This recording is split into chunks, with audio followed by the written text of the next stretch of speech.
Thank you, everybody, for coming. I'm really surprised. There's a big show up here in the room, and thank you for joining us online also.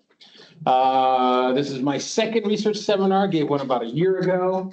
That was on my research, but now I will be talking about systematic reviews and meta-analyses in cybersecurity education, applying PRISMA for evidence-based insights. So you'll find out why there's going to be a lot of frustration from my side coming out in this lecture, and hopefully we can fix this. And I'm glad there's a lot of PhD students and researchers here who can maybe ask me questions if they have to. But just to recap who I am a psychologist. If you don't know me from before, I'm actually a sports and performance psychologist. Do my favorite. Down, please. To Crystal, thank you. I'm a sports and exercise psychologist working in cybersecurity, working in Maritime in Estonia. And if you don't know me from before, my background is pretty much mixed. My mom is from Italy. My dad's from the Caribbean. I was born in Germany. I have no national connections. I have no idea what country I'm from or anything like that.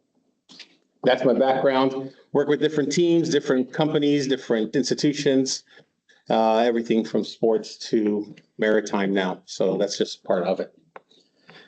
My research is basically on human factors here at the Maritime Academy. So I look at human-computer interactions, human robotics interaction, also look at different human factors on top of it. I also have a focus on cybersecurity performance and behaviors, where I do a lot of work with cyber defense, mostly on the Norwegian side, but also focusing on psychology, human factors, education training. I'm also an education specialist. I do have a degree in teaching from before, from the US. Look at all different factors from individual to team, look at communication, decision-making, and many other things also. I also look at health within cybersecurity. One of the biggest topics today probably is the health of cybersecurity operators and professionals and their burnouts and mental health issues. And then I look also at performance. I also do consulting and all of this with different companies if they want to. If you don't know me from before, I'm part of the Mary Cybera group under Sanya, and I lead the human aspects of cybersecurity research group. We've grown by 20%. We're now 6 people in our group, and hopefully we grow some more also. I work on the CyberSec Pro project with 15 HCIs and 13 different companies, where the goal is to enhance higher education institutes in offering hands-on and working life skills for driving and trustworthy digital transformation in critical sectors of the economy. Basically, we are developing cybersecurity education modules for different universities and institutions across Europe to use to supplement their countries' needs for cybersecurity training. And also work at the Athena project, which is focused for the waterway sector. And here it's to improve cybersecurity protection readiness of the water sector, thereby targeting the integrated system of closely intertwined SMEs. This is where we increase cybersecurity awareness, raising and prevention, education, and training of the EU's water sector through emerging technologies. So I have 2 PhD students on that one. Yeah, so those are the projects. So why this topic? You're probably wondering, why is Rick talking about systematic reviews and meta-analyses? So my past 2 years here at TalTech, I've read quite a number of master's degrees and some PhDs through attestations and everything like that. We'll talk about conferences and journals later on. And I see some holes. I see a lot of things missing that maybe should be in place, especially when they do systematic reviews. That's their literature parts of their thesis. And so on. But this is not just here. This is something as you'll see, I'm very frustrated with in general, and so on. So hopefully, if you have an interest in writing a systematic review, maybe you get something out of it. I'm coming from the humanities and social sciences side, not the technical side. So there are probably different approaches in technical sides, but the initial part of it, using the PRISMA, which has become a standard across domains within academia, needs to be followed pretty good. And there might be other ways in the second part of the PRISMA that apply for technical domains. I have a problem with articles. and research that's out there. I'm trying to create good science. Good science is very dependent on good methodology, and this is probably one of the biggest problems. And in my career now within human factors, I come across a lot of problematic research that is being used as evidence. And this is in cybersecurity, especially with human factors, probably one of the biggest problems we have is that we have people they're doing good work, of course, but they're not getting the components of what they need for their experiment in there and then we're not talking about power analyses, the right amount of people, doing the correct approaches and methodologies. That's a different thing. So the question is, what are systematic reviews and meta-analyses? I've written now 2 or 3 major papers that have been accepted as systematic reviews, with one more coming out. That's all in sports and performance, though, and hopefully we can apply that to us here. Nope, sorry about that. So today's agenda, I'm going to look at systematic reviews and meta-analyses definitions. I'm going to look at what it is, what it means, the guidelines, the best practices of it. We're going to look at some case studies of systematic reviews. Those are going to be fun. And then applying the best practices of research for cybersecurity. Okay, so what is the problem? So this is from IEEE. This basically just came out about a year ago. And they're looking at systematic reviews and engineering literature. Okay, they great job, great article to read if you're going to write a systematic review. This is more on the technical side. But as we can see in their abstract, they even talk about it at the very end, that the quality of studies in terms of construct and reporting their methods is often low, not good. So this is a problem generally in technical domains.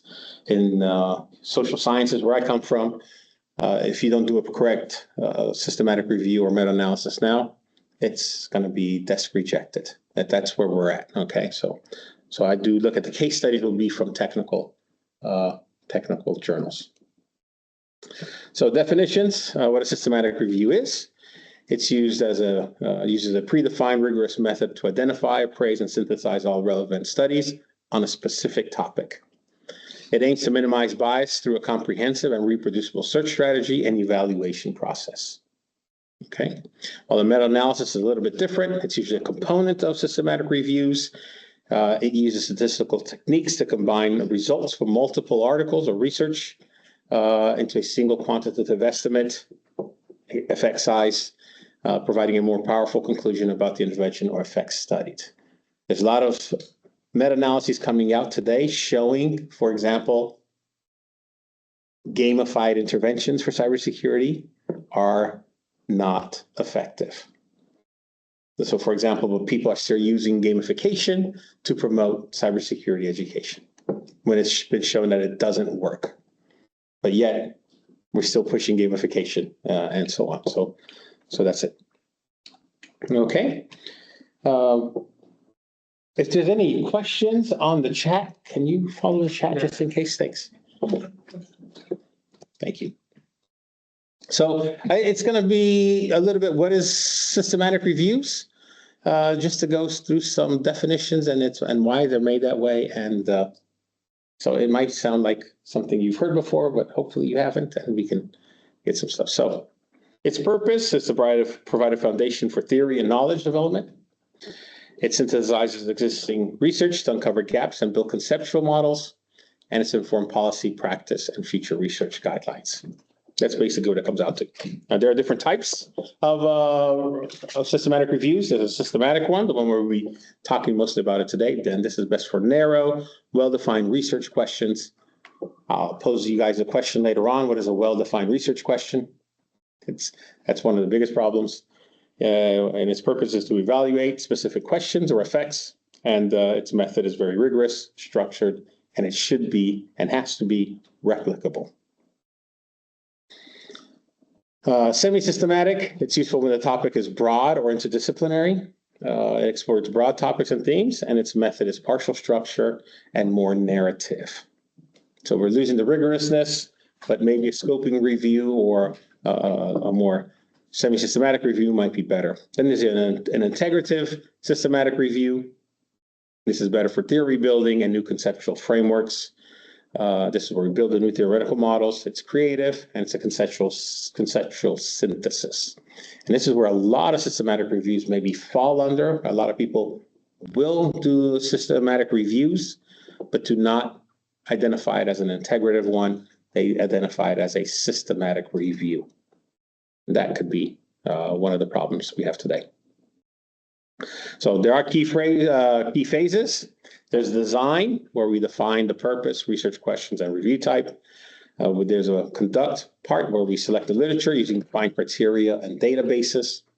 There's the analysis part, where we get the abstract data, identify patterns, use qualitative or quantitative methods. So systematic reviews should actually include qualitative aspects, and there are ways of looking at qualitative aspects. We're going to talk about those later on. And of course, there's the writing part, where we need to structure the review correctly and report the methods transparently. Okay. So what are the high quality reviews? So if you want to get it published within social sciences, it has to tick off all of these boxes. So clear motivation, purpose, and research, transparent methodology section, like I said before. The rigorous analysis is what I'm going to talk about a lot today, with meaningful synthesis, and then the valuable contributions beyond mere summaries. Okay, so the common pitfalls will be the lack of methodological detail. But even though we've published 3 of them out there, we got a lot of feedback from the reviewers about this part. Be more specific on the methodological aspects and come out. Another pitfall is overly narrow or unfounded selection criteria. So how are we selecting studies? This is one of the key issues I had with the master's degrees that I evaluate. They select the studies based on maybe inclusion and exclusion criteria that is just random. Usually methodological aspects aren't in there. Usually they'll say it has to be accessible, has to be in English. If it's just peer reviewed with good methodology, you're going to get the correct articles to get out there. Then there's an inadequate explanation of the results. People usually just summarize what the paper says. A lot of papers do not give effect sizes. In social sciences, we are now required to give effect sizes such as Co&D or eta squares or partial eta squares, so that we can then compare results from different studies. Instead, usually we have to go out there, we have to calculate the effect sizes, if there are any. Even though there's significant findings out there, the effect sizes could be useless, very small, nothing useful, okay?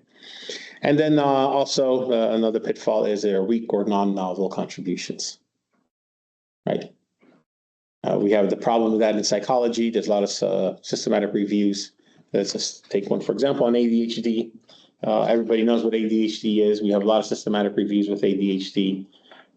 We have a designated institution that actually serves human and medical sciences called the Cochrane Library. And Cochrane reviews are the standard for systematic reviews and meta-analyses that we can use. And when they produce it, that is the validated one until they produce the next meta-analysis. So their meta-analysis on ADHD is the meta-analysis, and any meta-analysis that comes out afterwards is basically useless because they're not replicating any other findings that already the Cochrane Library has produced. So tips to getting published: start with a clear research question and purpose. Choose the right review type. Is it a systematic review, or is it an integrative review, or is it a scoping review? I think a lot of the systematic reviews that people want to write are actually more integrative or scoping. Those have different standards. So make sure when you use a systematic review, you're going to follow the standards that come with it. Follow the accepted reporting standards. Like I said, PRISMA is the one I want to be focusing out today, but RAMSES, so the realist and meta-narrative evidence synthesis. This is a newer one, and it offers different approaches that can probably replace a lot of the systematic reviews being done today. Okay. offer original insights, and theory development. So the preferred reporting items for systematic reviews and meta-analyses, or PRISMA, all these links are functional, so you can just click on them. I'll provide the presentation afterwards. It has its clear definitions. PRISMA is the standard that a lot of papers are using today, even in technology, and it has its standards. So the summary points is how it should be done. The 2020 PRISMA statement shows, they give you checklists to go through that have to be followed rigorously. It's not I'll choose 15 of the 27 items. It is follow all 27 items. It's not even and or, and we'll see these later on in the case studies about this. Hopefully it gets updated again soon. It has been updated a little bit with the qualitative aspects that are becoming more and more prominent now. So we'll talk about that. So there's this checklist. It is 27 items. And first of it is basically the title, abstract, introduction, rationale, and objectives. Okay, so the objectives part is to provide an explicit statement of objectives or questions the review addresses. And this is done by using the PICO. So who are we looking at? What are we looking at they did? What are the results of it, and what are the outcomes? So that has to be identified in the systematic review. Okay. We'll talk about PICO and then its part afterwards. So then there's the methods aspects to it. So from eligibility criteria, why are we choosing these papers? So what are the exclusion criteria? A lot of inclusion and exclusion criteria that I see on theses coming out are probably a bit weak. They should be focused on methodological aspects. So inclusion of randomized controlled trials. I'm not going to make this a method seminar today, but if you can, and you're looking at humans and your possibility of getting an RCT, that is the best we can do. We need to include that, or quasi-experimental or experimental design. Inclusion should also be qualitative studies and other quantitative approaches like correlational design or survey design. Exclusion criteria needs to be something, so for example, that could be in similar. So for example, if we're looking at cybersecurity or IT security. So we might want to exclude IT security, but include cybersecurity because they do have different connotations. Yes, cybersecurity falls under IT security, but IT security is not cybersecurity. So that's probably one of the rationale that we have to give in the objectives of what we're going to find. Okay. So proper inclusion and exclusion criteria need to be there so that we can find the correct articles that we need. Which sources are we using? Databases are growing more and more every day. What is your search strategy? Your progress for selection? A systematic review should never be done alone, because if it's done alone, your bias as a researcher comes in, and that is one of the biggest problems we have also. So get 3-4 people on a systematic review for you, especially if there's more articles. Then you're probably going to need more people because it is that quite a long process in selecting and reviewing the articles when 2-3 people have to go through the different articles and say, yes, these are the ones that are coming in. So how do we collect data and what are the data items? That's something for a different talk afterwards. So underneath the methods is still the study of risk of bias assessment. I will be focusing on that a lot today. That's basically what I'm going to come out to. And because there's 2 of them, there's the study risk of bias assessment, and then there's the reporting of the risk of bias. Okay. So risk of bias is something that is often missing in today's systematic reviews. This is where you evaluate every single article based on their methodological approach, their method design, their data collection, their participants, and everything possible. There's tools out there that you can use. I'll show you the tools and everything like that. And then it has to be described in the systematic review. Then there are the results sections where you have to show what studies are selected, what are the study characteristics for each study? Are there some that are comparable and whatever? There's also, as you can see there for number 18, the risk of bias in each study has to be reported. So it's not just an overall, but it's for each study. And then the results of the individual studies has to come out. Then you have to synthesize the results. And then again, reporting the biases and also the certainty of evidence. That's the parts I'll be focusing on more. And then the final parts of the PRISMA checklist is the discussion. Basically just follow these. And as you see before, the registration and protocol support and so on. One thing that I forgot to mention is that if you're going to do a systematic review, I'm not sure how it is in technical sciences, but in social sciences and in the human computer sciences, we now have reporting. We have to report our studies before we do our studies. Medical clearance, you think? Yes. Oh. So this is a pre-registration of what you're doing. So we use an OSF library. We've used them for technical papers. You go to OSF and say, I'm reporting this. This is what I will be doing. This is how I will be doing it. And it's there. And we now have to report that in the paper itself. But you are doing that in Norway or? Well, in social sciences, we are doing it. In Norway? No, in social sciences. In general? Yes, we have to now. If we don't in social sciences, they will not accept our paper. I saw it recently. Okay. But I didn't know to whom to approach because previously it was at the level of institution to get ethical clearance, and it will take from 1 to 2 years.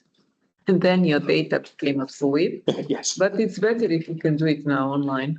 Yeah, so I recommend using the OSF platform. It's osf.io. You go on and you register your study, and there's no problems with it. It's already out there. In the social sciences, for example, we are now getting journals that will accept your paper based on your introduction and your methods. And if you don't find any results, they don't care. They'll accept before your data collection process and analysis reporting. And those are becoming more and more popular journals because then it doesn't make a difference what kind of results I get.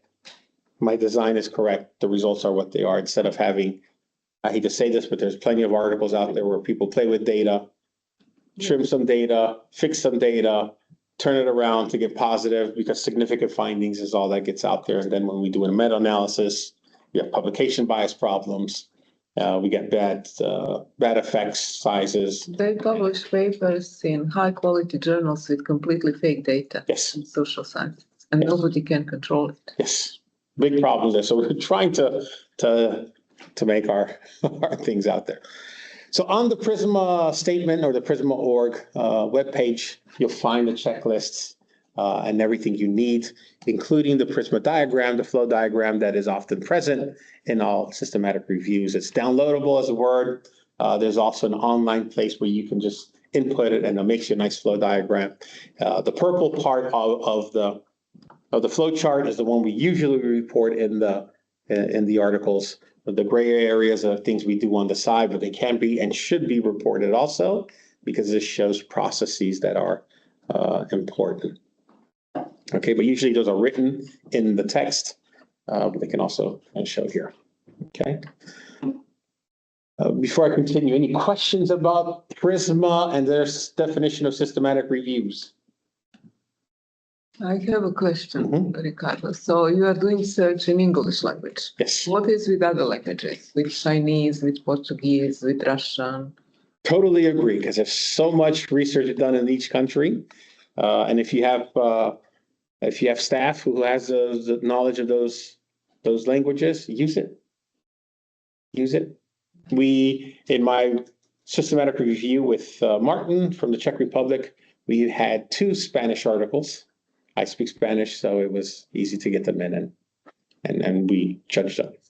Because I thought we are missing a lot if we are only focused on English articles. It's covered 60% of the total research, and what is about 40, which is not translated. No, I totally agree. Totally agree. I was asking Vanessa and 3 of my PhD students today, are there any research or journals in Estonian that we could write for that would qualify for PhDs? Because you should publish in your own language also. That should be a requirement. So you reach the people it really matters to. But it's double work. Yeah.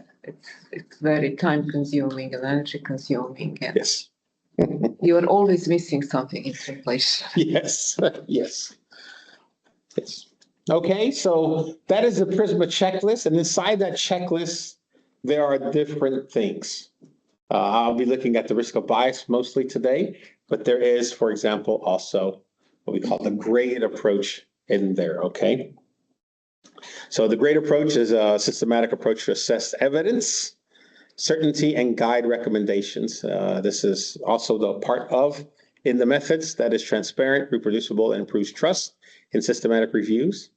It's used by these, it includes description in the methods, and there's a handbook for the grade part also. So the PRISMA checklist includes the grade, which you should become familiar with.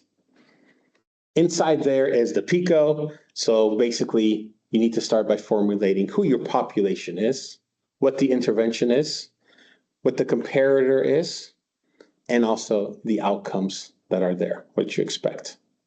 So what are you comparing? We want to do cybersecurity behaviors. That's what we want to do here. So how can we increase cybersecurity behaviors? Well, that comparator, cybersecurity behaviors, is so big. Is it trust? Is it self-efficacy? What are we doing here? So we have a very broad, so people then start taking systematic reviews, let's call them systematic reviews, instead of maybe an integrative or semi-systematic, where they look at self-efficacy, they look at trust, they look at organizational aspects, all in one systematic review, but those comparators are not something you can compare to each other. So if you're going to look at cybersecurity behaviors, that is very unspecific. So therefore, that problem statement is already a bad problem statement. So it has to become more specific later on. And then there's a certainty of evidence. There's 4 levels of it. So high, moderate, low, and very low. And it's downrated for risk of bias. So risk of bias becomes part of this grade aspect. It's downgraded for inconsistency. It's downgraded for indirectness. It's downgraded for imprecision, and it's downgraded for publication bias. So all of these will always have to be present in a systematic review. If these are not present in a systematic review, then it's not a systematic review. Make sense? Then it's a different type of review. It's not the systematic review. Okay, so from evidence to recommendations, within social sciences, we have recommendations. So if I want to do policy for creating cybersecurity education, I have to go from the evidence that I get, and this is how it's going to have to go. So for example, with my PhDs, Trine and Vanessa's projects, we are looking at if CTFs or virtual assistants are actually effective learning methods for cybersecurity.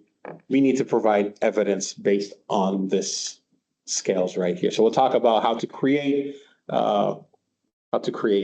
experiments actually using the grade and the risk of bias assessments so that we have actually good evidence coming out of any experiment, something we don't have.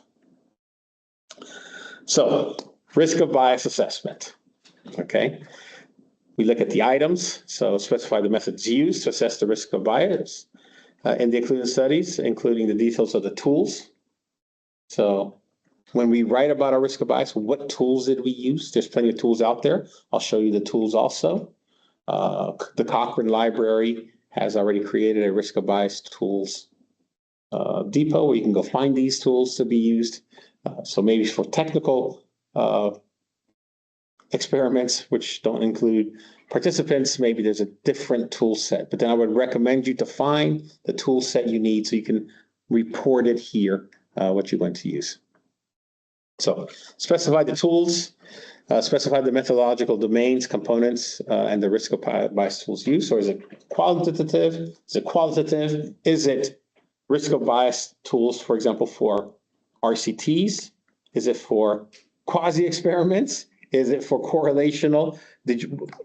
And most of the time you should be using multiple tools because you're not going to find enough RCTs or enough studies, especially when the field becomes specialized. So you have to do many types of different risk of biases within one systematic review, but they need to be reported. And then you have to show how you judged it, and not just one person judging it. There should be at least two people, because we also have to report how we solved disagreements on the risk of bias in the paper also, okay? If there's new risk of bias tools always developed, describe it. Then nobody's gonna say, no, you can't publish because you use a new tool. Describe the tool, they'll probably accept it. And if there's no tools for your domain, you can create a tool to evaluate the experiment, the design, the processes behind it.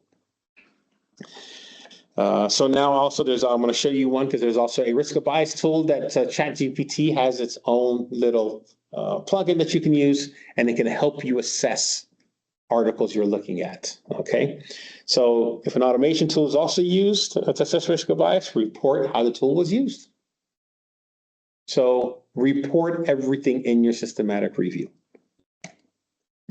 So if you go to the links for the risk of bias tools, as you can see, there's a Rob tool for randomized trials. Then there's the Robbins E, which is for non-randomized studies of exposures. Missing evidence synthesis, so MEs. There's a Robbins I, non-randomized studies of interventions, and so on. And there's also a link for a visualization tool for risk of biases that can be used out there. So basically what it comes out to looking like is you get nice traffic lights out there for the studies that you use out there. And this gets put into your systematic review. Yes? Sorry, Rick, for interrupting you. Are these available free of charge? Free of charge. These tools? These are the standard tools we use in our domain. Okay. So when you look at the grade protocol and the grade approach, it shows you, if we look at the top part, which is basically the evidence of a synthesis, and the bottom part is looking at recommendations. So what do we do with what we have, and how do we recommend policy afterwards? Yes, it is taken from social sciences and health sciences, so it does have a lot to do with recommendations for those aspects, but it's just applied to our domains. But as you can see, the PICO question comes immediately, and then the risk of bias has to be in place. So this is the process that needs to be described in detail in the systematic review. So everything in there. So what are your inclusion and exclusion criteria? What is critical and important in the systematic review? The evidence profiles of each study has to come out in there, and so on. And then once you do your risk of bias and you discuss whatever's happening, then you can start taking conclusions. What is this good for? Okay. So this is the grade GPT. So if you use ChatGPT, there is a plugin for grade GPT that does the evaluation of articles for you. And it's not bad at all. It really isn't. Okay. So I looked at an article, I downloaded an article. This came out a couple of years ago. Evaluating protection motivation-based cybersecurity awareness training on Kirkpatrick's model. It's cool. It's got a lot of fun stuff. As you can see, it says that a pre-post quasi-experimental design was adopted in this research. A total of 454 undergraduate students from computing and digital arts backgrounds took part in the research, and they're testing out a model that they had. So there's a lot there. So it's not an RCT. It is a pre-post. So basically, we're looking at people before and after, and understanding that you have to see, okay, is it the best type of design? No, it's not, but it's still acceptable. There's nothing wrong with pre-post designs and so on. And if I went through it, I got the same result as the grade GPT did for me. So I asked it, assess this paper, and in step one, it determined the number of thresholds. The study aims to assess the effects of PMT-based cybersecurity training on 3 Kirkpatrick levels. Which thresholds likely relate to no important change in knowledge, some important change in knowledge, and moderate to large improvement. For good studies, we want to see at least some to moderate improvement. That's what we want, okay? So there's nothing to downgrade it on now. So step 2, determine the certainty of the target of certainty rating. So it has large gains in knowledge and self-efficacy. That's one of the key comparators in there. And improve behavioral intentions, especially through self-efficacy. So therefore, the absolute effects, large pre-post differences in knowledge and intention suggest that the target is beyond a minimal improvement threshold. So it's telling you that there should be some significant changes here based on this, but is it still good? Then it does the evaluate the evidence aspect of it. So it is and as you can see, there is a exclamation point right behind cited. It is a non-randomized design, so it's quasi-experimental. The study uses a pre-post single group design, lacking a control group. This introduces potential confounding and secular trend biases. Third variables. There are problems with the design already. So it's already identified a problem. There's no allocation concealment. Since there's no randomizations within those groups, there's no allocation, so that is also questionable. The outcomes are specified. So self-efficacy is usually specified. It's defined. They use standardized questionnaires. Good. They are self-report measures, and that automatically gives you hey, there's something wrong here. So maybe validated, but they are self-reports. There's a lack of blinding, both on the participant side and on the researcher side. Good designs the researchers do not know what's happening. So for example, you'd hire a research assistant, put them in and say, hey, do this for me while this happens. They don't know what's going on. If you can't prove that, there's no double blinding there, but there's lack of blinding period. And then the outcome data, are there any drop-offs or anything like that? No, 154 participants were measured, pre and post, no obvious attrition bias. So self-efficacy has a lot of other connections, let's say. It's psychology, there's a lot of it connected to each other. And they also use structural equational modeling, but there is no adjustment for these confounders. So as you can see, there's 4 problems with this design and 2 questions already. So we need to downgrade it already. So it's not high. So now we're at the medium to low part of it. Rick, so Yes. what is meant by quasi-experimental? It's not so. For true experiment, you have to be selected randomly from a population. Okay. And then you have to be randomly allocated to either the control group or an experimental group. This is a pilot group. And this is a no, this is not pilot. Not pilot. It is not pilot. I don't even know where the 154 people come from. They're just university students. Okay. So, and they're cybersecurity, so they don't even represent the population of university students. Mm-hmm. So there's a problem with the people that are in there already. Mm-hmm. So you should put a note on that. Okay, it's computer science students doing cybersecurity. Maybe they already know what's happening here, and so on. So if we want real and RCT, it has to follow RCT protocols. Mm-hmm. This is quasi-experimental. It's already a step back from the best design we have in experimentation on humans. Okay. So decide whether the rating down is appropriate. So there's 4 levels. It's telling you that the non-randomized design, self-reported outcomes, and no control group, these limitations are serious and will likely impact confidence in the effect estimates. So the grade guidance means that you drop this down one grade. So it's from high, it's going to moderate. But we're not done yet. Okay, so we have to also check inconsistency. So determine the number of thresholds. There's more than one threshold. The study aims for improvement.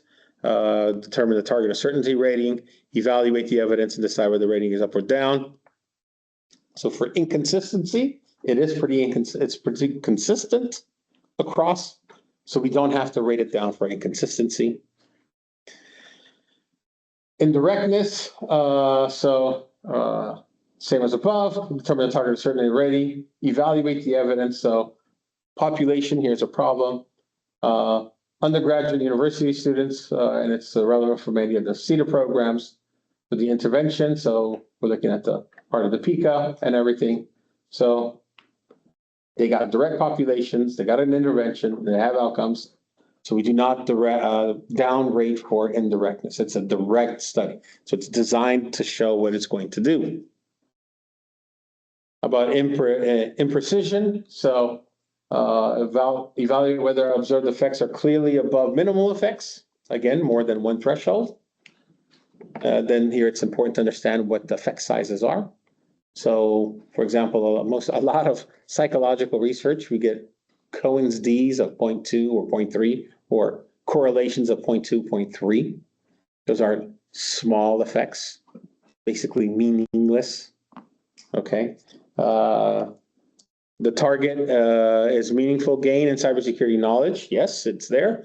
The study reports statistically significant improvements. Large effect sizes for knowledge, 0.06, and 0.04 for behavior. So we're at the moderate range. So sample size 154 is moderate. There is no reported power analysis in this study. It should be. Pretty sure for what they're doing, I think they need a bit more. But okay. And then you have to decide whether to rate it down. So while the results are promising and effect sizes are substantial, the lack of precision measures confidence intervals. You have to understand how confidence intervals work also here. And the modest sample size suggests some caution. So consider rating down again. And in systematic reviews, we're going to be more conservative than we are more free. So we're rating it down. So we've gone from high to moderate, now from moderate to low. Is there publication bias? It's in a peer-reviewed journal. That's another question, if it's who gets published and so on. There's no pre-registration. And cybersecurity education studies are prone to publication bias. And it says, do not rate down, even though there is something here. Okay, but there are problems, there are questions about it, and so on. So when we look at it, from everything from the risk of bias to consistency and directness and precision, we've written it down 2 times on there. Okay, so that's gone from what looks like a decent design. By the way, this is out of Computers and Security, which is the top journal for cybersecurity, basically. And this is now a low evidence base article. So what about qualitative designs? Yes, there are tools out there. One of the problems with, back to the PhDs and MSc theses that I've been reading, and maybe people don't understand, qualitative design is a lot harder than quantitative design. It is by far a lot harder. There's a lot more that is required of the researcher. There's a lot more that is required in making sure that the evidence you collect is correct. A lot of students, I'm going to go interview 7 people. Why 7? Well, because I got 7 people. It's not how many people you can get.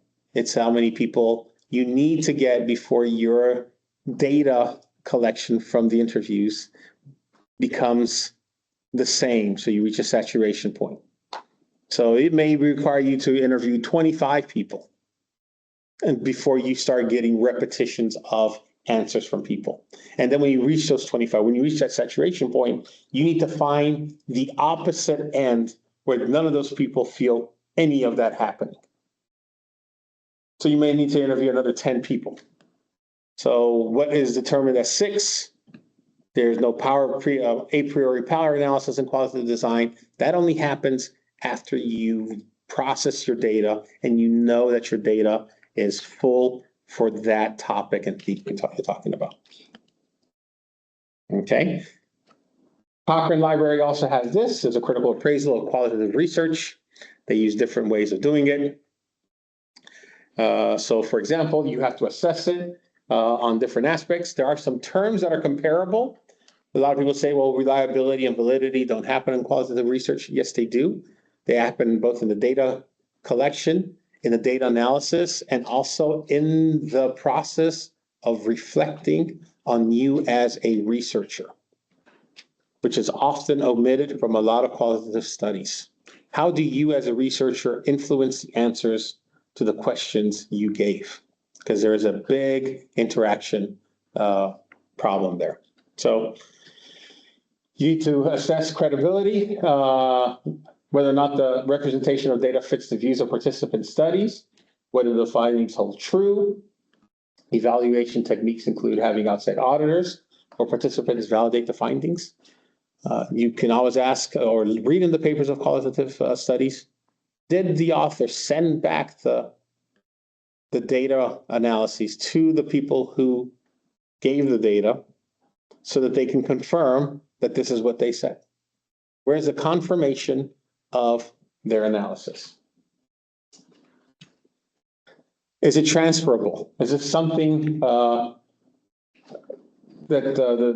enables the readers to evaluate the target groups? The study provides valuable information, providing contextual background information, demographics. Is this something that is for this group? So if we're interviewing cybersecurity people, are we interviewing cybersecurity people? Well, I got 7 people. Okay, I got 7 males who work in management.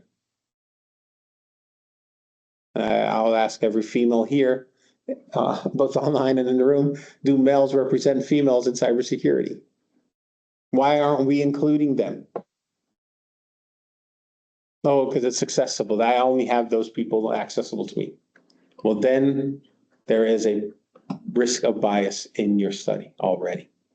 You're not representing. If there is, within cybersecurity management, if the ratio is 9 males than 1 female in leadership and management, you better have that 1 female at least to represent the 10% of the females in there. That has to be there. If not, those answers are going to be very biased. And is it also dependable? So basically, how can you triangulate your findings with this? Okay. And then confirmability, can you confirm that the data is good? This is where you have to analyze yourself as a researcher, and that's why doing qualitative research on your own is basically impossible, because you cannot assess yourself as a researcher and be objective of it.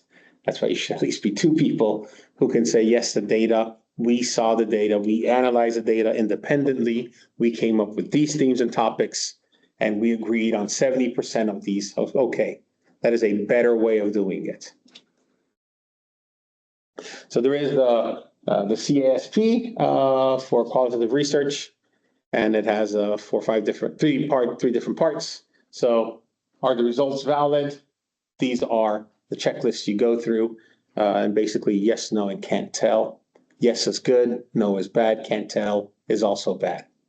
Because if it's not reported and you can't tell, that means it hasn't been done. And also you have to look at what are the results, and will the results help locally? Is it something that can be useful? And then you have to give an appraisal summary. So meta-analysis or a systematic review should include a risk of bias assessment also of qualitative studies, a rigorous analysis of each study.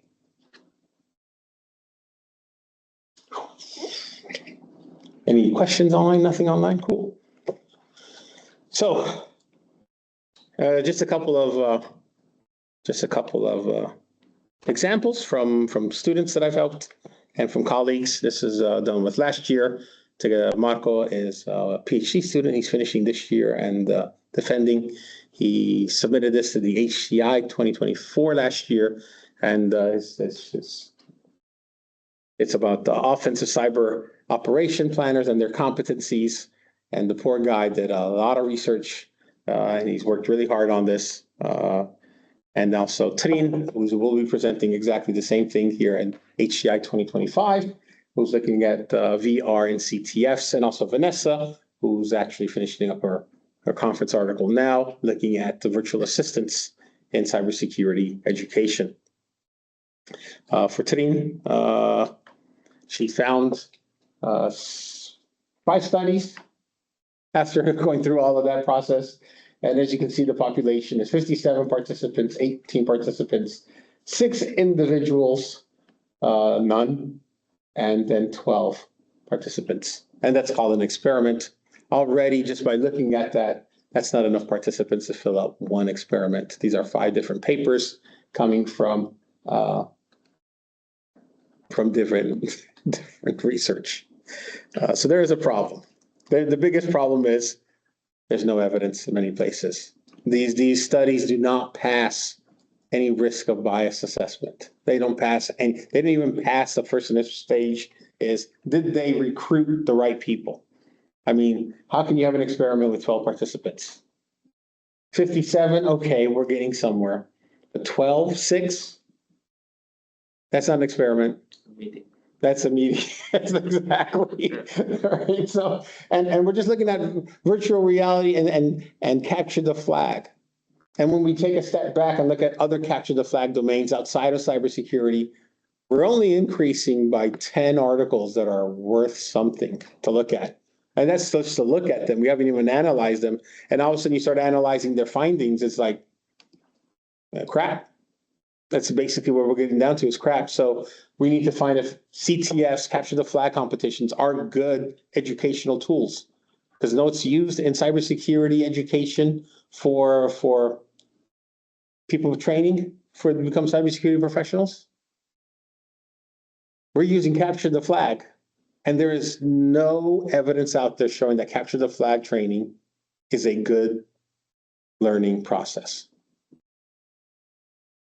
But we're using it like crazy. Same with gamification, same with nudging. We use all these terms, but there's no evidence behind them. So what can you do with these conference journals, by the way, conference articles? Yes, you can, for example, send them in as a first step of your study and say, hey, this is the initial part of I've collected the data. These are initial findings, and then you can add 30% and make it into an article. This is basically generally accepted with all journals. And here you can, for example, add the grade and the risk of bias assessments into it to extend that into a journal article. As long as you tell the journal, yes, I submitted this as a conference paper, but I have improved it by 30% by adding these sections when you write the letter to the editor. That should be something that should be just fine. Okay. So this is the recent meta-analysis that I did with Martin, who's my PhD student in the Czech Republic. And just to let you know, we just want to look at the effectiveness of mindfulness, acceptance, commitment, approach. So mindfulness, I know people have heard this a lot. It's being used a lot. We wanted to see how it is in sports and performance and so on. So basically, we looked at it and we found out that currently available trials. So the MAC approach has been out since 2000, I want to say 5, 6. What we found out does not provide sufficient evidence for supporting the MAC approach. It's used a lot within sports psychology. There's no evidence when we did our meta-analysis. There are findings out there that shows that it can maybe help you, but there's no evidence for it and so on. But I just wanted to go through the process because this was a very lengthy review process. We sent it to the International Journal of Sports and Exercise Psychology, Q1, high impact factor. It got accepted. We were very happy about it, but it was very difficult. But as you can see, what we have to report is a search strategy and the PICO on that. Okay, so we defined it out of a PICO. We showed them that it was in there. We gave them our PRISMA list, and we started off with 275 articles, which was very surprisingly low when we looked at this. In sports psychology, this is used a lot, but we found that all these publications are out there. A lot of them cannot be accepted. As we started screening them, there were some other comparable aspects in there that we couldn't bring in. There were parts with athletes with learning disabilities, for example, we had to exclude, so we had to keep it very specific. And then, as you can see, we were very open with not meeting the criteria. So we also looked at this, but I want you to say how the risk of bias was done. Two researchers, so myself and Martin, we went through, we assessed everything in there. And if we did not agree with the assessment of all factors, discussions follow with third and fourth authors. So we talked with them also.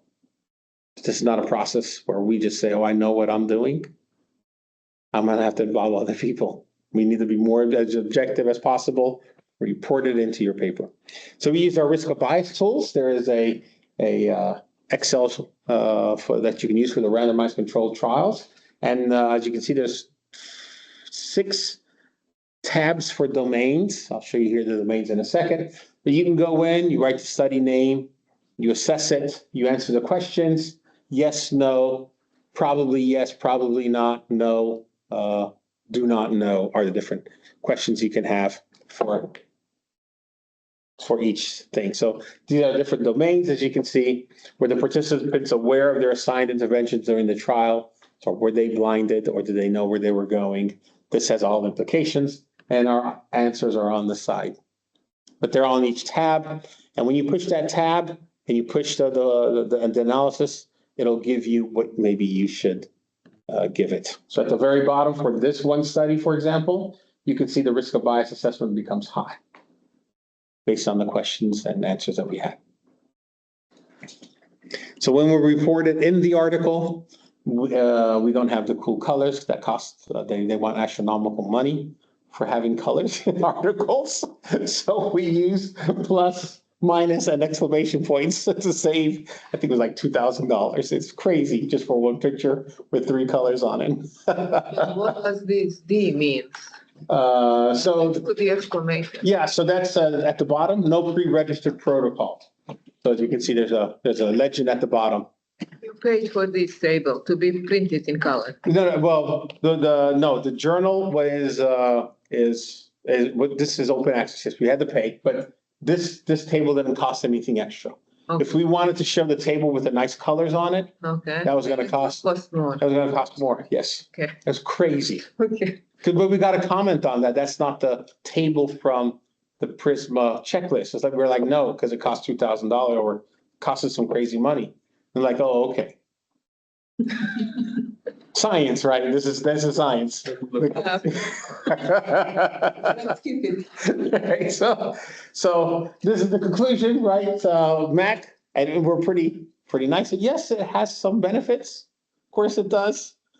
We've shown some benefits, but the evidence is not conclusive at all. When we said it's not conclusive, so this mindfulness acceptance can work, but we don't find good effect sizes of it. It seems more difficult in human sciences than in technical sciences. Yes. So what is my problem? Okay, so this is the question. We've listened to you talk now an hour about systematic reviews and everything like that. So what is my problem? I'll show you my problem because this is my problem. This is computers and security. Top journal for cybersecurity. You want to publish there. It has an impact factor of 4.8 and a site score of 12.4. And it costs $3,000 to publish an article there. $3,000. Okay. You're going to pay, you want to publish something. 3 times less than in Nature. Yes. 3 times less. That's true. Yes. Yes. We're not going to. They have a lot. Yeah, we're not. Okay. So I just want to remind everybody of the study of risk of bias and the present assessments of risk of bias for each included study. That is the PRISMA guideline. Okay. Now, this is a good friend of mine. Julia is Tommy's PhD student. I know Tommy very well. I teach with him. I've taught at Leiden University for him. We talk to each other all the time. But he produced Julia wrote an article assessing the effect of cybersecurity training on end users, a meta-analysis. Pretty unspecific. I don't know what training is. It could be very different. But this is what they report. Due to a variety of study designs, no risk of bias assessment tool was deemed appropriate, and therefore no risk of bias assessment was conducted. They had more than plenty quantitative studies that they needed to do different risks of biases on for each. They could have grouped different studies into different types of methodologies and done risk of biases on that. This paper is accepted and published in Computers and Security. I'm going to give Tommy a lot of crap when I see him about this. And he'll know, he'll smile and he'll be like, yeah, we don't worry about that. Okay. Not for 3,000. That's crazy. We have great enough papers per month. Yes, but I don't want my PhD students saying, hey, this is okay to do because people do this. Look at Computers and Security. There's another one, just came out basically this month. Serious Games Development, a systematic review. Consider risk of bias assessment for specification of methods used to assess risk of bias. It was not conducted in this study.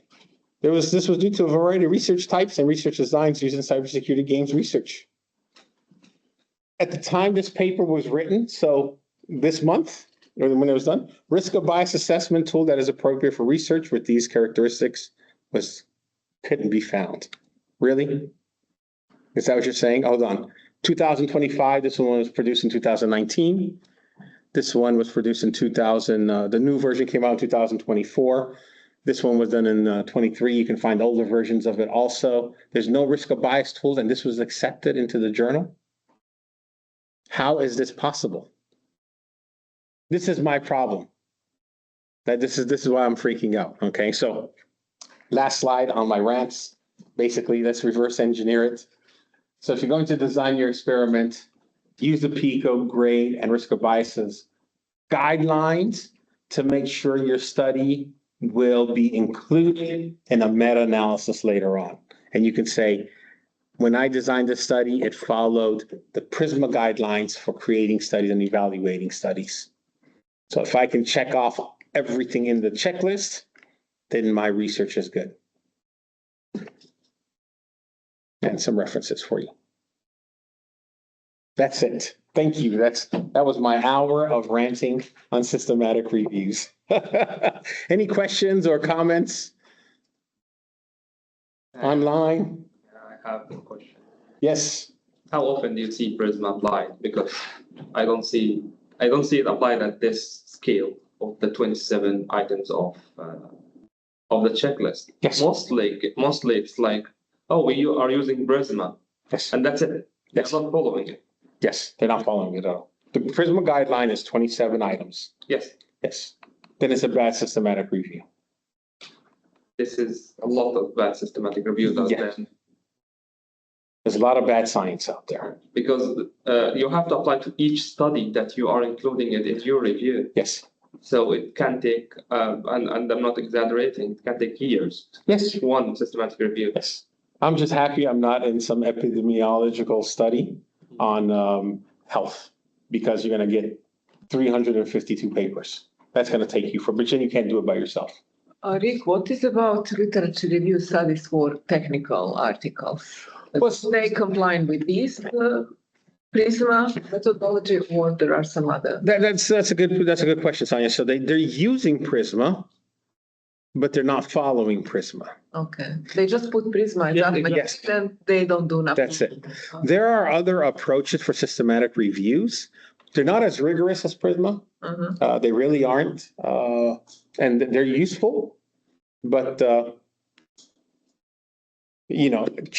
would say choose one and follow it. Find the correct one and follow it. But it's if you're going to write a systematic review and you want to use PRISMA, fine. Make sure you follow. Yes. His PRISMA came in the beginning as you said, like 27 steps, or it was like much more less detailed.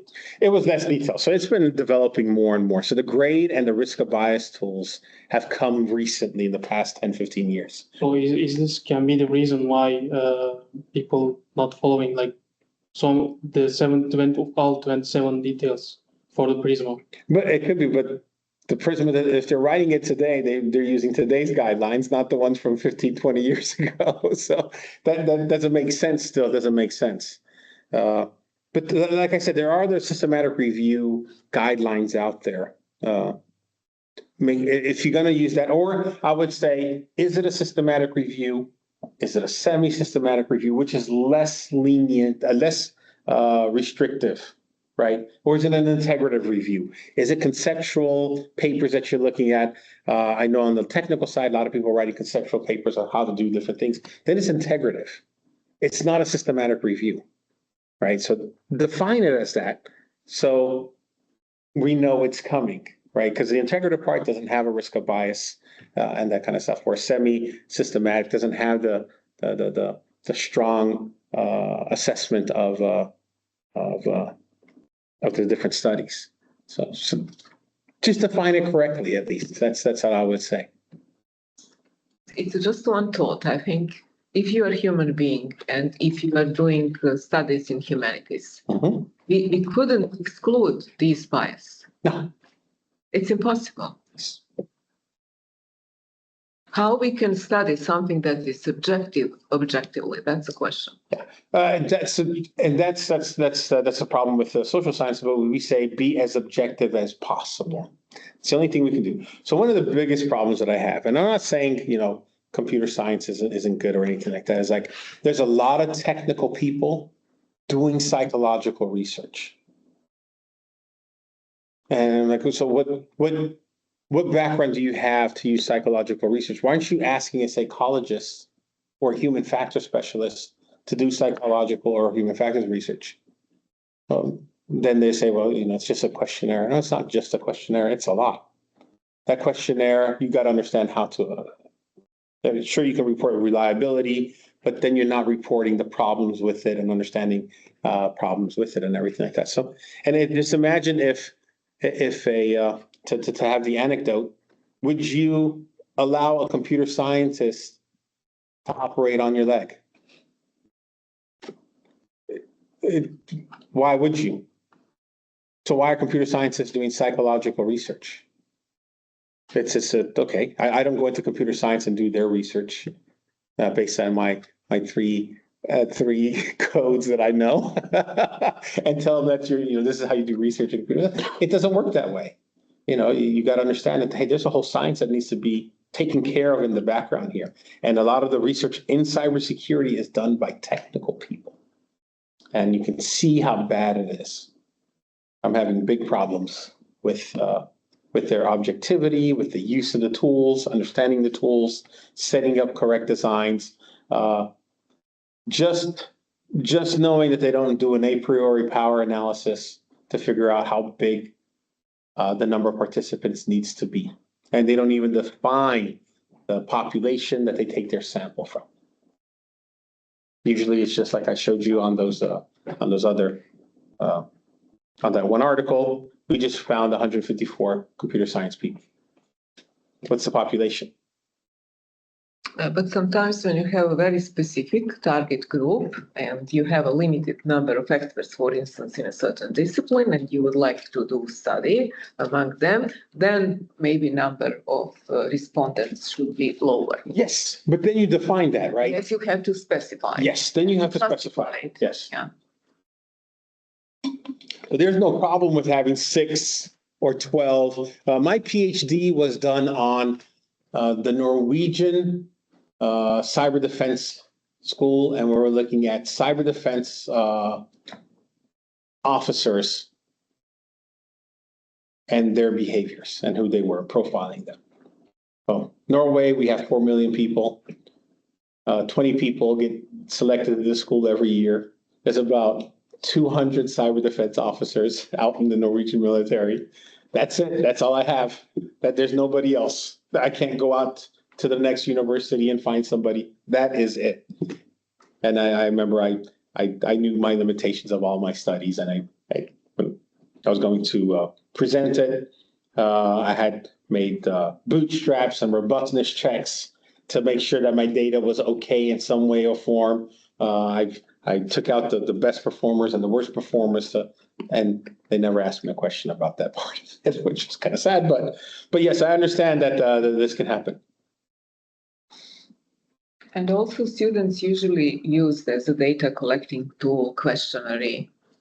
Hi, They Ben. don't know, and they don't know that there is a whole science behind conceiving the questionnaire, that it is patented, in fact. Maybe the next talk you should provide on that topic, Rick. We have some outside guests also. I did not realize that we have Maybe they. external partners. Hey, Ben, what's up? Hello, Rick. Yeah, Rick, I have a question. If you're conducting a scoping review, what are the left and right of arc on that regarding similar kind of protocols that should or shouldn't be followed?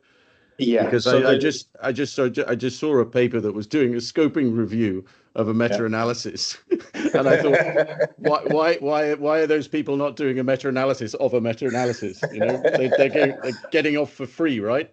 Yeah, now, the scoping review has also its own protocols and they should be followed. That involves different. So a scoping review is going to bring in conceptual papers. It's going to bring in different aspects. It's going to go all over the place. It's not looking at the research part of it. It's including everything possible. So that's why. But the more you add in some risk of bias of the experimental or research articles in there, just make it stronger as it goes along, right? So hey, yeah, these are conceptual papers, but they do bring this, they do ask this question and that kind of stuff, and it can help. But it's, so yeah. you would advise that if doing a scoping review, you include the risk of bias factor as if you're doing a review and you have experimental articles in there, risk of bias should automatically just come. That's good, right? Okay. Nice to see you, though. Likewise, buddy. I'll talk to you later about how you got the link. I know. I should have invited everybody from Athena, right? So yeah. I saw it on LinkedIn. There's a little person I know who put it out on LinkedIn, so I thought it might be interesting. That's great. That's great.